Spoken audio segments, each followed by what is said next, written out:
I'm Jo Moses. I'm the founder of Borello Search. I build exceptional leadership teams within aviation, aerospace, and space. And I host a podcast series called Formidable Females in Future Flight to help encourage more women to consider careers in these sectors. I'm really delighted to be joined today by Michelle Bryan, who's the Chief Legal Officer of Intelsat. Michelle, it's such a pleasure to meet you. Thank you so much for joining me. Um, I know that you're due to retire soon following Intelsat's merger with SES, but you've been in the boardrooms since the 1980s, building an accomplished career in aviation, aerospace, space, and telecommunications. So I wondered, could you please tell me a little bit about your career? Certainly. Well, first, thank you for having me. I'm delighted to be here. Everybody loves to talk about themselves. So, um, I had a very unusual journey and kind of wound up in aviation and telecom and aerospace uh, in an unusual way. I actually wanted to be involved in politics. And back in the 80s, when I was thinking about it, I thought that a law degree was a good thing for a woman to have if they were going to go into um, become an elected official. But I actually wound up being an intern in the White House, and politics on a national level I realized was not for me. And so I wound up going to law school and coming out and not knowing what I wanted to do. But my first job kind of set the tone for where my journey would go. Unbeknownst to me at the time, I worked in a HR consulting firm as an ERISA lawyer doing pension and tax work and executive compensation. That executive compensation work helped me throughout my entire career. And then I wound up going to US Airways. They were looking for an ERISA lawyer. And I said, I will come and do your ERISA work if you let me do other things like employment litigation so that I could learn something else. So that's how I wound up going to US Airways. It was a fantastic career. I immediately found that I loved being in house. I loved being in a company with a business. And I learned labor and employment law. I did executive comp. And at one point in my career, the CEO asked me to leave legal and go into HR. He really wanted somebody who had labor experience. And I did that. And that was a wonderful experience because you got to manage, hundreds of people and impact the company in a different way and interact with the rest of the business. Then went back out of legal, but that back into legal, but that actually wound up being sort of the course of my career. I do HR, legal, back to HR, and eventually have them both. Um, I wound up taking a couple of years off and was looking to get back into a business when I wound up at Intelsat. And the reason I wound up there, I looked at a lot of different things: law firms, consulting firms, recruiting firms, private equity. But this particular um, company, I found the business so fascinating and so cool. And that is the great part of being in-house as a lawyer, is that you can really um, learn a new business. And I really wanted to be someplace that did something cool and had a great impact on the world. And I've been there. I was 18 years, so it's been a great career there. Oh, fabulous. I know during your career you've tended to stay with the same business for a long, long time. You've done that twice. And like you described, you've done many different jobs um, within those businesses, ultimately taking on a board role and sitting on the executive team. Um, I wondered, is there anything that you've really enjoyed? What do you think you've enjoyed the most during your career today? Well, I would say the first thing is really contributing to the business and helping them achieve their objectives. I also really enjoy mentoring people and developing people. I'm proud to say that I've had five of my deputies wind up leaving and becoming general counsels at other companies. Mhm. Um, so I feel like I'm training them up pretty well. And that's really kind of rewarding. It always hurts when they leave, but I'm so happy that they're leaving to achieve their goals. Um, and then it's probably not as politic to say that right now, but I really feel like I made a difference from a diversity perspective in all of the companies I've worked for. And that was important to me. Brilliant. Yeah, I think it is a mark of a true leader if you've enabled people to go on and achieve even greater success elsewhere after working for you. You've really equipped them in that way, like you say, to go on and take the general counsel job in another business 5 times over. That's a real achievement. So well done, and brilliant that you've helped diversify the talent pools as well. Um, I wondered, what would you say have been the most challenging times? And over 40 years, I'm sure there'll have been plenty of days where things have not quite gone to plan or there have been unexpected events. I wondered what have been the real challenges that stick in your mind. Well, when you work in an airline, you are going to have accidents. So the crashes are very difficult. And then I was responsible for um, the crisis plan, crisis communications. I did have communications under me at one point, and the litigation. Accident litigation is really it's really a hard thing to do. I would also say that 9/11 was a really difficult time in the airline business.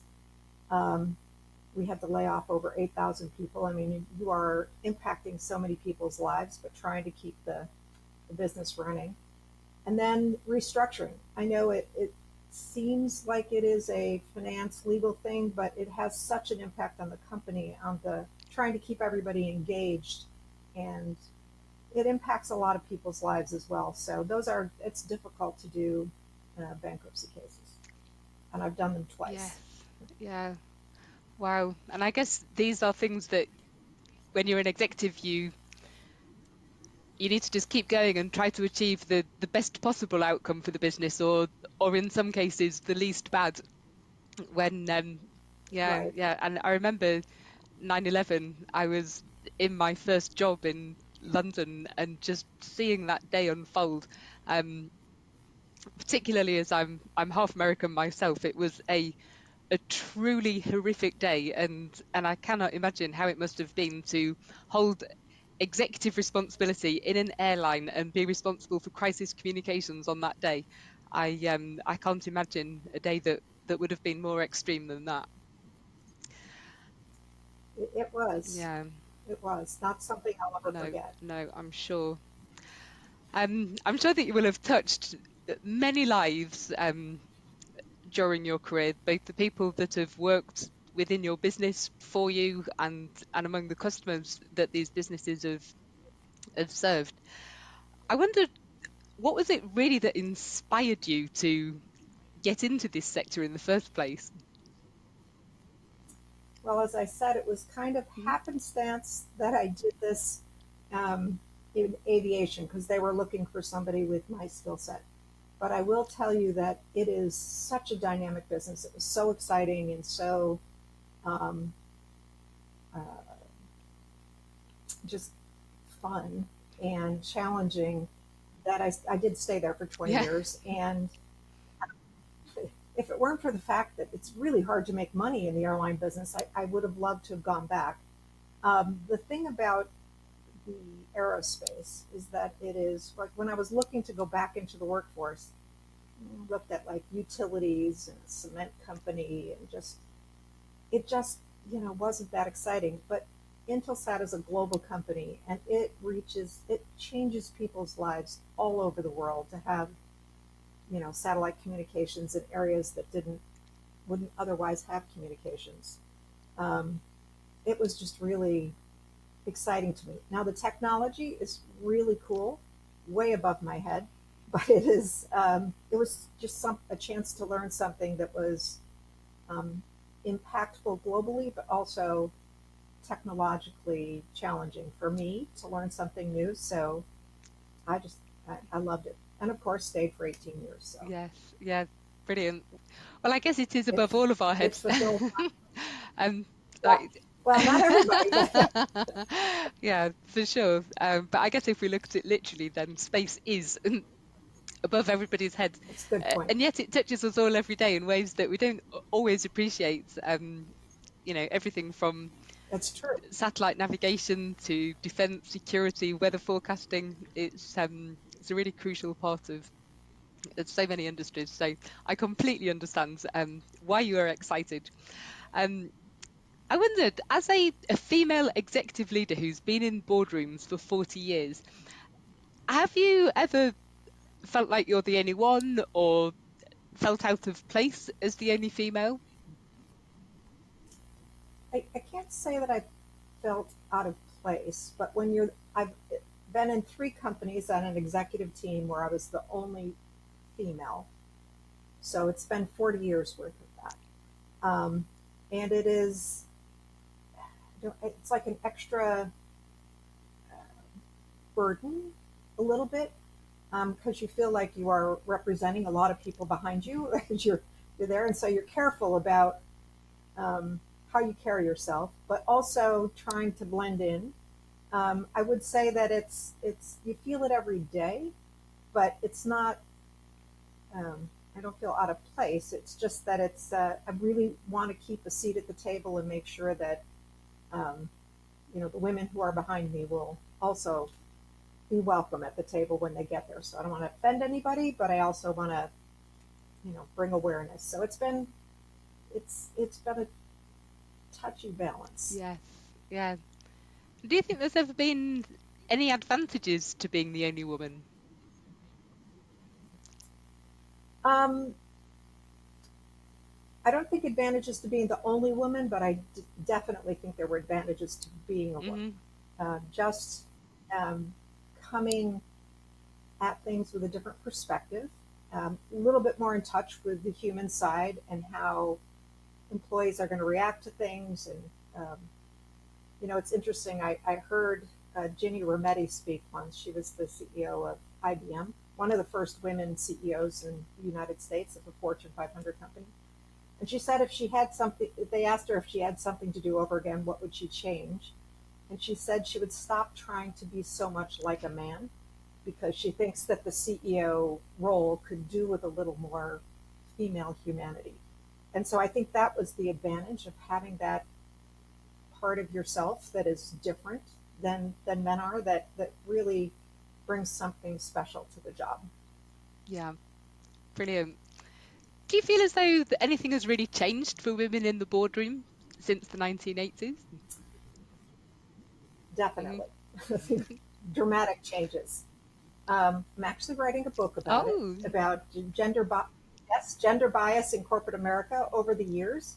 I mean, it used to be such an overt, it just was overt sexism, very um, blatant and in your face, and nobody cared. mhm. um, and now it's very different. There is still gender bias, but it is much more subtle, and I think it's harder for women to overcome those challenges because it is so subtle. Um, but I think there's a lot more opportunity for women than there was when I first got into corporate America. But um, there are still some things that are the same. I don't think corporate America hasn't dealt with, at least in the United States, childcare and that type of thing in a meaningful way. But I think there's a lot more opportunity for women, and um, that's a good thing. Yeah, brilliant. Well, I'm pleased to hear it. Yeah, much progress still to be made. I think there's pockets of excellence around the world, such as in the Nordic countries where there's really good Yes, childcare and better equality than I think we find in the UK and US. But yeah, definitely but agree. it's good to hear that progress has been made, and I'll be really excited to read your book when that becomes available. So I wondered, as you look forward to your retirement from your current role, alongside writing your book, what else do you have planned for this next phase of career and life? Well, now that I have a little bit more time for myself, I'm want to play a lot of tennis and racket sports and that kind of thing. I actually have 4 book ideas that I want to work on, and I want to become politically active and board service. So that's the plan. Ah, brilliant. Well, for anyone in our audience, you heard it here first. Michelle Bryan is available for non-executive board roles. So please do reach out. Um, that sounds fabulous. I'm absolutely sure that you will bring many advantages and hugely valuable insights to the businesses that you are part of next. And as your executive career draws to a very successful close, I really do wish you the very best of luck with what comes next. You are a true inspiration and a fabulous role model. So thank you so much for being in my podcast series. I really do appreciate it, and it's been so nice to see you again today. Well, thank you for having me. It was a pleasure. Thank you.